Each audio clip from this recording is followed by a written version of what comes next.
Salad or Dolly, threw a great party. We all drank Bacardi, it got kinda gnarly. We're light as a feather, we're tougher than leather. Together we're weirder together. Weirder Together 2026. Hello there, Ben. Hello, Ione. Happy New Year to you. Happy New Year to you again. How would you rate your New Year so far?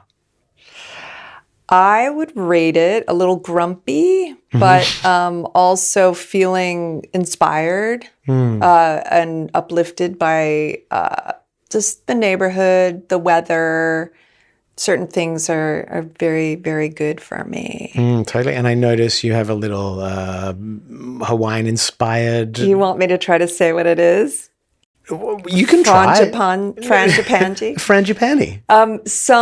What is it really called again? Frangipani. Oh, what did I used to say? You used to say frangipanji. Frangipanji.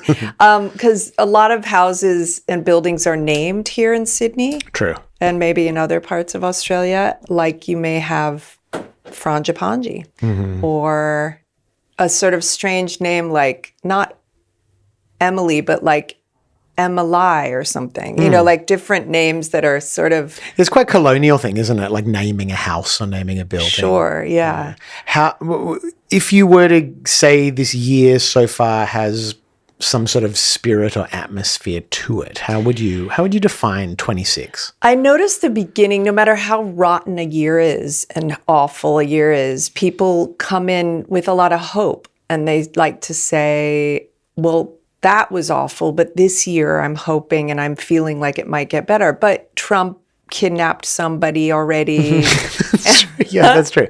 Yeah, starting the year with a Trump kidnapping of Maduro. But you know, you're on the road working hard. Yeah, which is great. And I've got it's like starting a new school. I've got a new pep in my step, like about my working on my paintings and like, I don't know, just like you sort of, the beginning of a school year, I'd always like pack my bag really organized and you feel really inspired. So you're feeling diligence. You're getting diligence vibes for 26. I like start with that kind of like roll up your sleeves. Let's do this. And approximately how long before that unravels into just daily chaos? You know, like a school bag. Well, I have been grumpy about the chaos already.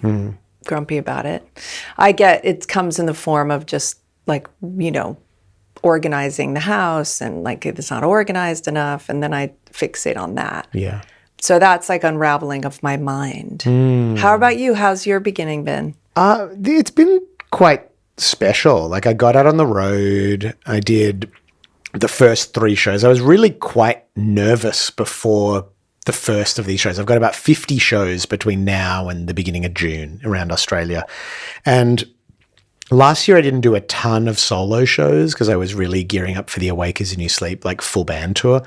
So it felt like it had been at least 6 months since I'd done these kind of, and my solo shows are very freewheeling, like in a way there's a little bit less of a safety net. Like when you have a band and you're playing an album, it's just sort of like you can kind of relax into it. This is really like I'm carrying these shows in a very just moment to moment type thing. And so I was nervous. And I got out there and literally from the first show, I was just invigorated, inspired. Like it's so weird how we can forget.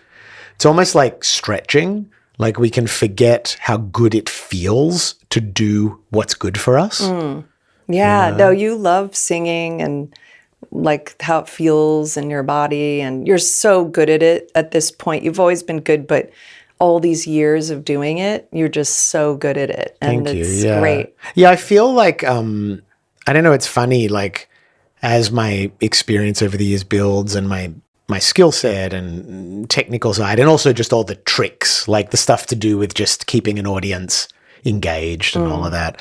I want to stretch myself more and test myself more and bring back catalog songs into, and like some of what I'm realizing is that, you know, the nature of songwriting is that some songs are more immediate than others, right? There are certain songs that just hit. Yeah. Obviously, you know, when you play them. And I've always been a bit like I wanted a whole set of those types of songs in a way. But I'm kind of realizing that the beauty of having a conversational relationship with my audience is I can create that context for a song that's a little more abstract or a little harder work. I can set it up and my audience likes when I chat to them. So I'm just sort of enjoying having like a much broader range of material I'm dealing from, like, over 30 years of catalog, and then you relying on my ability to sort of contextualize it for the stuff that's and also I harder love get to across. see, because you've always been good. Sorry to cut you off at the end there. Your banter is very good. You've got good banter. You've got, as I say on Love Island, which I do feel like the Frangipanis is yes. you are leaning into a little Love Island coded. I am. Well, because potting. now it's summer over here, so these flowers are falling. But your banter's good. You're funny, and I like to see what joke and little story you come up with, because it sort of forms around songs and the stories behind them sometimes. Or so then you'll use the same, you change it up, but also you'll sort of hone in on one funny story. Yeah, Can't wait to see.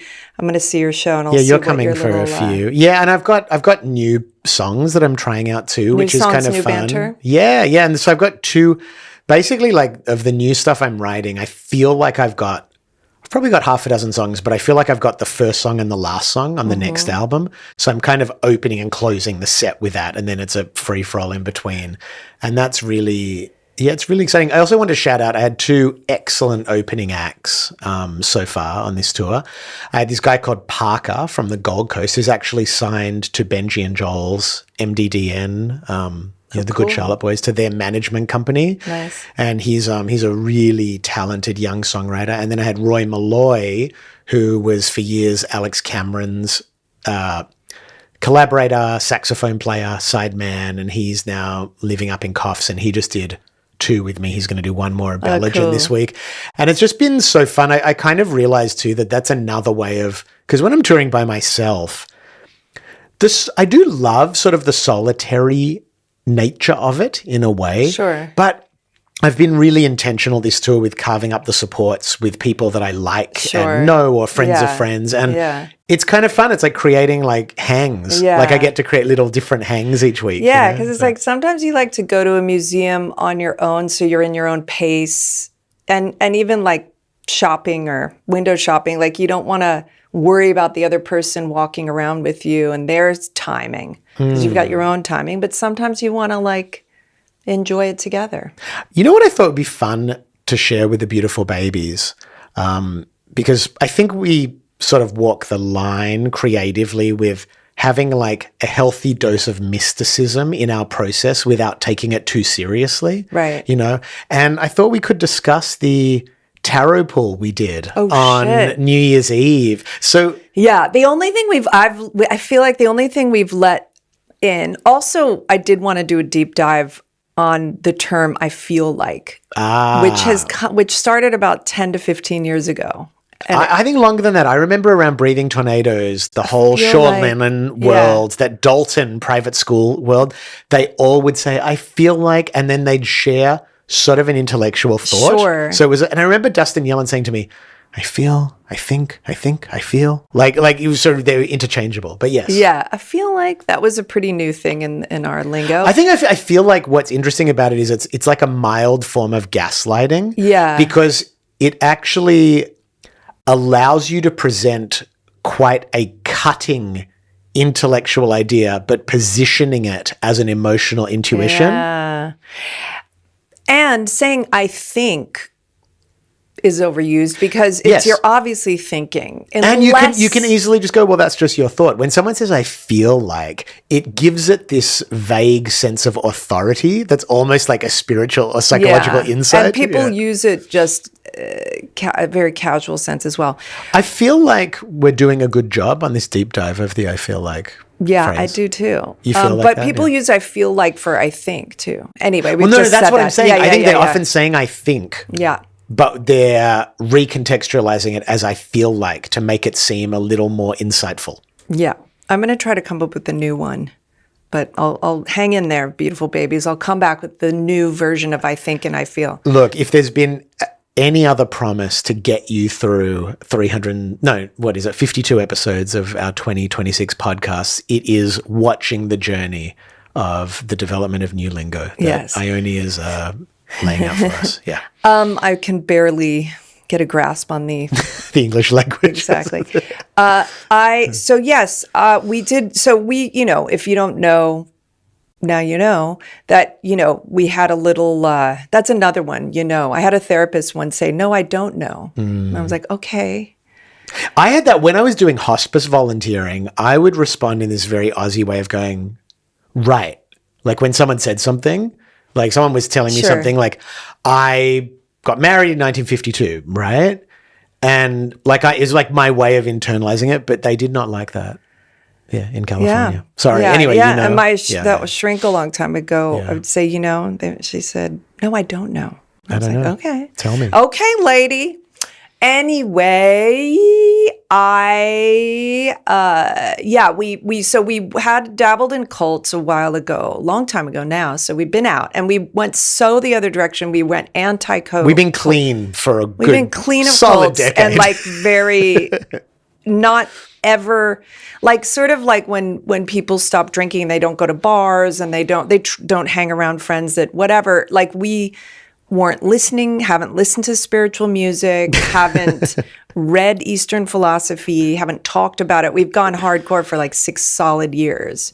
Yeah, we dried out. We dried out majorly. And so now the only thing we've let in the whole time was tarot because it's kind of a litmus test and it's kind of how litmus. Or litmus because it's sort of your interpretation. It doesn't mean it's psychic, although I don't view it as psychic, but I do take it very seriously. Okay, so especially the poll we had. So tarot, we kind of use almost as like what's it called, a Rorschach test, where we allow it to. Oh yeah, that's what I meant. Yeah. What is a litmus test? Is when you do a drop of something and you can see if it's acidic or not. Oh no, that's not what I'm. Like a flu test type sure, thing. that could work, but I meant Rorschach. Yeah, you meant more like a. What do you see in this picture? Exactly. Like it's not about taking it as like a literal truth, but it's about using it as a lens to examine questions that need examining. What you come up with. So we both have a lot of projects on the horizon for 26, and we did a project by project tarot poll. Yeah. Very because interesting. Our love life is so solid.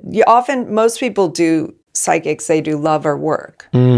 Or I guess if they're making a move and literally thinking of moving or something. But sure, and we can't go into too much of the specifics of a lot of the projects because they're all in development. But what was interesting about it was that I feel like the common theme that we sort of extricated from these readings was that play and not taking things too seriously in a way is vital to our creative journey in 2026, which shouldn't really be a surprise, but in some ways it keeps feeling like the next level means growing up and taking things more seriously. And we're both finding that actually taking things too seriously sucks the life out of our creativity. Yeah, taking things seriously with our finances, that's great. God bless. But taking things seriously with staying out of cults. Good. Let's do it. Keep taking that seriously. I saw this great documentary called Through His Lens about my manager produced. It's so good about a cinematographer. I'm embarrassed I don't know his name, who did many, many good movies. But he's this French cinematographer. And he said when doing a movie, when it stops being fun, it can dip into pretentious. And our version of that would be not dipping into pretentious, but holding on too tight, being desperate. I feel we started young. And for me, I'm such an ethereal space cadet that I'm not a classic actress only type of personality. And so I felt very tasky with myself. Like, you need to do more actor things. You need to go to this acting class and do this. And not that those things aren't good, but it was coming from a tense place. Yeah, I think we both felt that. It's funny because we both got sort of recognition for being natural. I think something that happens if you have a sort of raw talent that people appreciate is you can buy into this mythology that to up level, you need to like go pro. Right. And that for me has looked like, I don't know, like working in fancy studios, learning more about the craft of, and all that stuff is actually good to learn about, but not at the expense of the enthusiasm that first sort of made you love doing what you do and made other people love what you do. Yeah. Yeah. So how are we going to do that? How are we going to like keep 26 playful? I think it just has to be from that quality that you'd start to recognize the older you get a feeling. For example, when I played Carlene in Camping, that was a real character. And so I did crafty stuff around it because that role required a character to come from me. So I did things that I didn't write in Google. How do actors get a character, or go back into my acting class books or what I learned in class and stuff like that. I just started naturally watching great actresses who did characters like that, like Jennifer Coolidge and things like that. Many actresses like that. And then I studied and I just let it come from me. And then I started pretending to be them and doing the lines like them and then finding my version of that. So that's crafty, but it came from me and it had a good natural feeling. That's how I learned. And when I'm trying to learn technique with painting, I just find if you look back, you'd say, oh, that is another person's technique. But it kind of it had to feel right. That's one way. Yeah. No, I feel similarly. I think for me, even if I'm up-leveling the scope of my ambition, like for instance, doing these shows where, it's a pretty successful tour, there's people coming every night, there's expectation, I'm supporting, our family. It's like a lot of, there's financial, that sense of like seriousness to it. But by me just keeping doing different songs, it's like I'm keeping myself engaged at a play level that is really, it's really crucial. Like it's so funny because it's like, it's so obviously like a job. Like being creative is our job, but you totally lose the ability of it to have the impact it has if it becomes too much of a job or only a job. Read the room, read your room. Ooh, read your room in 26. I do really love watching very successful people play, and it reinforces that it can be serious and playful. Like they take it seriously, but the serious is being lit up by it. Absolutely. And loving, respecting your work and the field and everything. Well, one of my biggest successes personally in 2025 was my involvement with the Nina Geraci record, which came out of such a pure sense of play. It was like I loved working with her and was like, let's create a space where musicians can come into our house and just play and jam. And out of that came All I Am, which was like, a really big song off her record. And that was very reinforcing to me that spirit can, I don't know, it's like the fear is that you'll sort of disappear up your own butt in sort of just indulgence, which leads us to Megadoc. We should talk about Megadoc because I think that is like... Yeah, everyone's going through their favorite movies. So far, two of my favorites were this documentary, Through His Lens. I'll try to put it in the show notes. Do we have show notes? Yeah, we do. Yeah, I'll put it in the show notes. About the cinematographer. And Megadoc, which is a documentary. And so what is Megadoc? Megadoc is about the making of Metropolis. No. Megalopolis. Which was Francis Ford Coppola's last movie that he self-financed. Yes. And the documentary... I'm sure everyone knows. I don't think everyone knows. And the documentary was directed by Mike Figgis. Right. And Mike Figgis, I've worked with Mike Figgis. And interestingly, Mike Figgis works a little bit like Coppola and like Terrence Malick style, meaning they get on the set and... I mean, Terrence Malick and Mike Figgis, I think, do this more closely. I think Francis sets up his days a little more rigidly. But those two, Figgis and Terrence Malick, who I've visited Terry Malick's set. Terrence. I'm only joking because I tend to bastardize people's names, where they get inspired on that day's shooting and then write a new scene or tap an actor and say, I'm going to actually put you in a scene tomorrow. So here's the script. And that's pretty unusual. In any case, seeing Mike Figgis, a director, making a documentary his first time about another director was really fascinating. And he said he'd never even really been on set with another director, yeah, let alone the whole production of something this crazy. As the director, you are daddy or mommy. You're daddy or mommy, and the actors view you like that, depending on how much they respect you. And the role of the director is they're the special person in a certain way, and the actors are in another way. And so it's interesting for Mike Figgis to be a fly on the wall and also, but start his own relationships. Because as a director, you inevitably have a relationship with the actors. You're working together. And so he had a relationship to the actors. And of course, Coppola had a relationship to the actors, his actors. But yeah, it was fascinating and great and enjoyable. So what's so interesting about Megalopolis was it was a self-financed passion project that I guess Francis had been wanting to make for 20, 30 years, whatever it was.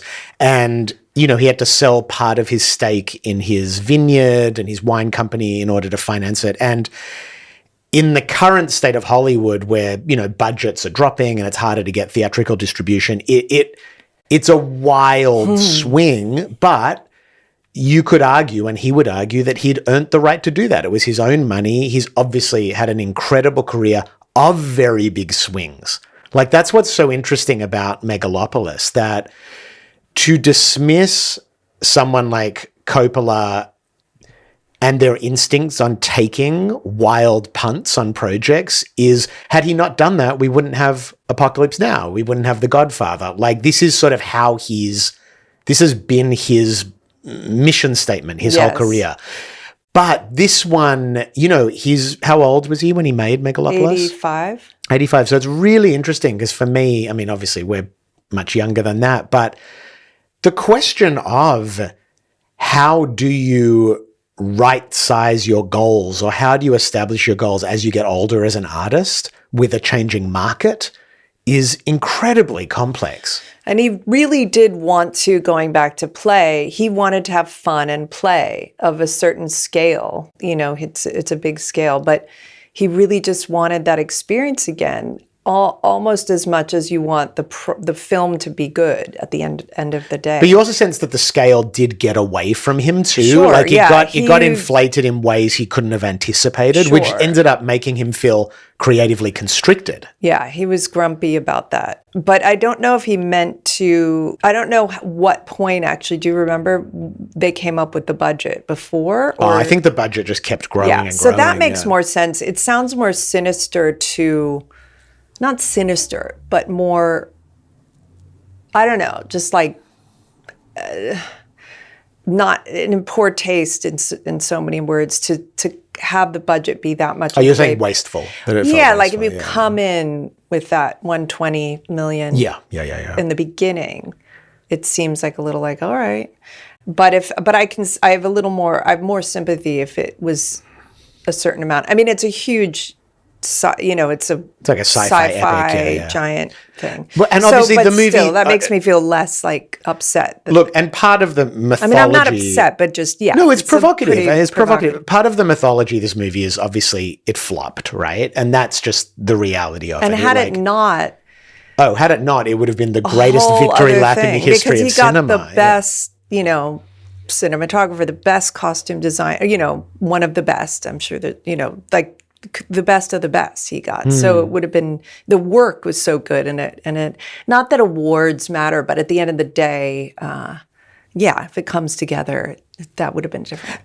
You know what I was thinking about with it though? In some ways, it's a very easy criticism to say, oh, Francis has gotten old, he's wasting all his money doing a vanity project, he's out of touch. In a way, that's a very easy criticism.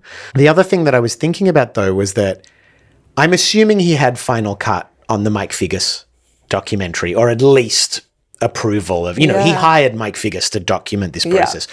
he's also somebody who has made himself extremely vulnerable in terms of opening his process up to judgment of the viewer. This goes back to like Hearts of Darkness, where you watched him go mad as a director in a documentary made by his wife. Going Mad has like a mystique, and it's got a kind of beatnik, the mad genius. And this one, you see him pulling fits. He is 85, but he goes into the Silverfish Airstream when he gets too upset. And that looks like he's having a fit, and it's not flattering to a masculine man, which he seems to be. But what's interesting is that I think part of his legacy is watching somebody try and slam dunk or try and shoot the ball from 3/4 of the way down the court and seeing if they're going to get the shot. Like, part of what he has allowed his legacy and his mythology to be is a documented version of these like intense creative projects that in some ways are doomed to failure, yet have succeeded a few times. You know what I mean? So I don't know. I've come out of it as I've sat with the movie over the last few weeks because it really lingered with me. I've actually felt more admiration for him. My admiration has grown as I've gotten distance from the documentary, because I think by making the movie and by allowing the documentary to come out, he's allowed us to ask questions about what it means to grow older as an artist that we wouldn't have without these documents. And the role, some people say auteurs shouldn't exist anymore, and I kind of... Oh, because they're very patriarchal, right? A woman, there's female auteurs, auteurs, that's where my Queen's accent, auteurs, comes out. Anyway, I think I was sort of, I got my... What's it called? My feathers ruffled. Feathers ruffled when he panties in a bunch. When he started doing the rehearsals, because it feels very controlling to be the acting teacher, and they sometimes get to be kind of a cult leader, right? And it feels like they're enjoying controlling actors and making them do things like puppets, like do this, do that, and taking up time of the actors. But I think I personally have an issue with that. I like rehearsing for a play, and I do think rehearsals must be important for film and TV. But for some reason, I've always disliked rehearsing for TV and film. I don't know why. I like to do the work on my own and then come in. In any case, But him playing the role, that's what he is. He's the leader, he's the director. So if he's directing the actors in these rehearsals, then why? That's his job. And it seems like he's powerful. He's not Otto Preminger, who's abusive. Francis loves actors. He's got a fiery Italian temper. I've heard he and his brother fighting once in Napa, like two Italian brothers, like not physically, but he's a fiery Italian man. So he wasn't, but he loves his actors, and he's good. I've never heard him be awful to actors. So it was cool also seeing all the different actors, how they all worked, and seeing Dustin Hoffman and the other actor, John Voight, who were in Midnight Cowboy. Also, John Voight, who has appeared to become increasingly unlikable with his increasingly right-wing tendencies, yet comes across all of these people are complex figures. You got Dustin Hoffman, Aubrey Plaza, Shia LaBeouf, John Voight, right? Oh, Adam Driver. Yeah.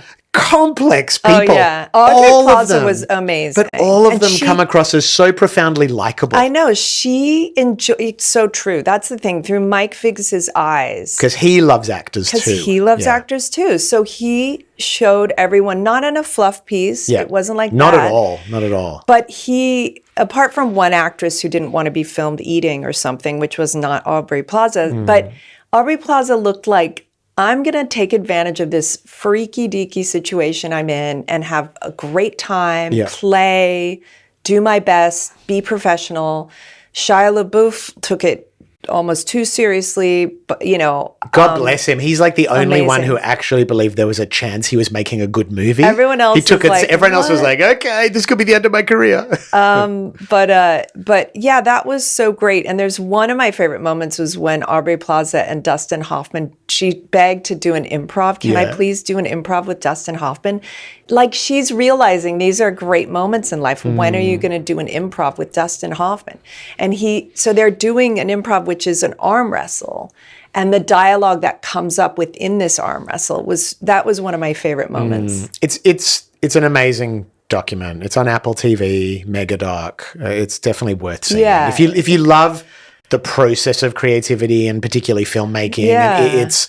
it gives you a glimpse at it at its most extreme in a way, which is really, it's probably nothing like it may ever exist again, in a sense, of Unless someone making this Apple type of movie. money.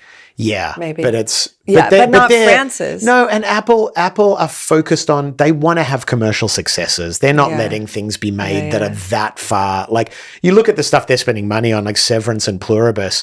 These are from proven commercial entities who are like in touch Yeah. with what Francis audiences is they. like still an artist. Yeah, exactly. And it's been a long time since he made something that really captured the sort of national audience imagination. And it goes down easy. Seeing a lot of films this pre-Oscar season, right before the Oscars, has been interesting. Like, I don't mind a difficult movie, but if you're going to be difficult, it has to have such a high level. And what I enjoyed also, last thing about Megadoc, is it goes down easy, but it's funny at some points. I think, is this too thin? Is this saying enough? But no, it says a lot, but it was an easy watch. And there's something, Godfather 1 and 2 are quote unquote an easy watch, and which is why they are sometimes considered the best movie ever made. Because sometimes it's like eating a very good, smooth meal. It's good, but it's like, so anyway, all I'm saying is it's like funny. It's sort of, because I'm thinking of movies that were difficult to watch. Sure. A lot of movies, and maybe not that good and difficult. Yeah. Any recommendations? Well, You've been seeing I everything. love Sinners, and I do think that there is some funny racism. Like, I do think a lot of white people might be thinking, oh, this is a black movie. And then they hear it's about vampires and they may not like Well, I've been seeing a vampires. huge dialogue on TikTok about how Marty Supreme is being hailed as a success and Sinners as a failure, when actually by the numbers, it's the opposite way around. Yeah. Yeah, I think Sinners was But I think Hollywood really good. understands Marty Supreme better in a way. Well, I think Marty Supreme and One Battle After Another are what's in style right now and considered amazing films. They're like complex in a certain way, a little difficult, reverent to old Hollywood movies. Sure, yeah. Yeah, they're 70s style cinema, right? It's Yeah, like, and sometimes back in the probably, I don't know when this sort of new fad started of, movies needing to be a certain way. Like all those sort of Hollywood movies like Driving Miss Daisy, or I don't know, like these kind of like those Hollywood movies, Legends of the Fall, like that some people would look back and say, that's just very 80s cinema or something. Do you know what I'm saying? Sure. Yeah. Like, not of Oh, a like sentimental Hollywood movies. Sentimental. Well, they almost come out of like more like, in my imagine, you're much more movie literate than me, but I imagine they come out of a history of like Casablanca and Singing in the Rain and like so that those type of movie, of Hollywood movies where they're not at all like realistic in Yeah. a certain way. So Sinners, the level, like the music and the dancing and the cinematography and the acting and the pacing and the like, everything is such top drawer. But it's sort of another style of, it harkens to something. It's sort of like when, 80s looks were in and then 90s looks got in. But what is We're it? What in a are the 90s reference look. points? 90s. No, I'm saying now we're in a more, like it's what's considered a great Hollywood movie is a Yeah. little bit more difficult in a different Totally, way. but what's Sinners more Sinners referencing? is more like that smoother, like just this is like an old Hollywood movie. Oh, okay, gotcha. Which Okay. I think is not in the fad at the moment. And I don't know if it's a racist thing, because it's like essentially an entirely black cast apart from maybe 3 characters. But it's really good. And I just think it's not the style that people think of as like, Yeah. You remember the upset of that one year that some movie that was more like hearkened to the like older Hollywood Spielberg-y, that kind of cleaner whatever movie. Yeah. It won over some more difficult movies. But so. you see this in music a lot. Yeah, that's what the problem I think it is. Yeah, you see this in music a lot, where the type of music that critics particularly feel comfortable as labeling great is music that has to have a certain kind of pretension to it in a way. And it can be great. Like Radiohead, obviously a great band. Geese, great band. The Strokes, great band. None of them overtly commercial. Right. Like they're all bands that have a push and pull with commercial Sinners success. Sinners is more commercial, but it's very good. But that's what's interesting. Very good. If you love, like I do, someone like Albert Brooks, to me, that is kind of like Defending Your Life to me, or like The Lonely Guy, Steve Martin. Those are like, to me, like the peak of Hollywood movies. Yeah, that's what I'm saying. So in a way, I find it less complicated when people make something really clean and poppy. I guess that's like, I like pop. Yeah. I like things that go down easy. Yeah, that's what I'm saying. And there was a time, 15 years ago, where these harder movies or more edgy movies, Marty Supreme. I'm glad that they're coming up the same, in the same level of Oscar movies, like One Battle After Another and those things, like it's great. Like there was a time where they would be slotted into an indie style film, which, I'm glad that it's all kind of considered the same. Yeah, but what you're saying. You know what's interesting? Pop. There was a Pop Tarantino quote, in.